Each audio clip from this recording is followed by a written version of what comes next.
নারায়ণগঞ্জ শহর হইতে বিভিন্ন শাখা অফিস থেকে আগত সম্মানিত এসপিজিআসির ভাই ও বোনেরা, আসসালামু আলাইকুম।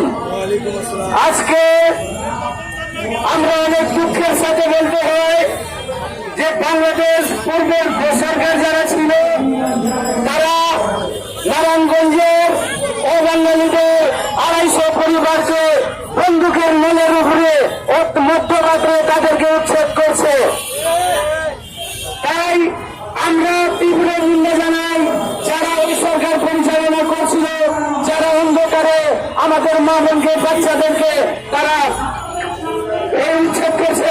আজ পর্যন্ত তারা রেল স্টেশনে বসবাস করছে এবং পাশাপাশি বাংলাদেশে 71 সনের পর হইতে আমাদেরকে ক্যাম্পে আটক করে রাখা হয়েছে, যা ইন্টারন্যাশনাল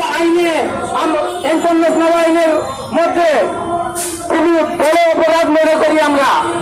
তাই আমাদের পুনর্বাসন সহ সবার আগে নারায়ণগঞ্জের মানুষকে উচ্ছেদ যে করা হয়েছে তাৎক্ষণিকভাবে তাদেরকে ছাদের ব্যবস্থা করে দেওয়া হোক।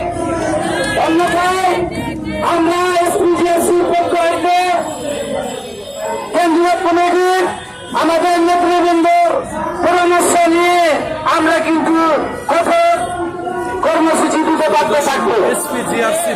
ভাই বোনেরা, আজকে আপনারা যারা এসছেন, অনেকগুলো লোক আমাদের রাস্তায় আছে, জ্যামের জন্য আমাদের গাড়ি এখানে আটকে রয়েছে। ইনশাল্লাহ তারা পয়সা করবে। আমি আপনাদের কাছে একটা অনুরোধ করব, বাংলাদেশে আমাদেরকে ক্যাম্পে থেকে যে কোনো অবস্থায় আমরা আর ক্যাম্পে বসবাস করতে চাই না।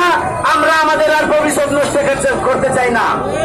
একজন মার্ডার কেসের আসামির 30 বছর সর্বোচ্চ শাস্তি হয়, কিন্তু আমরা একজন নিরীহ জাতি বাংলাদেশে বসবাসরত, আমরা বাংলাদেশের জন্য কত কিছু না করি। আমাদের ছেলে মেয়েরা শিক্ষা পায়, কিন্তু তারা চাকরি পায় না।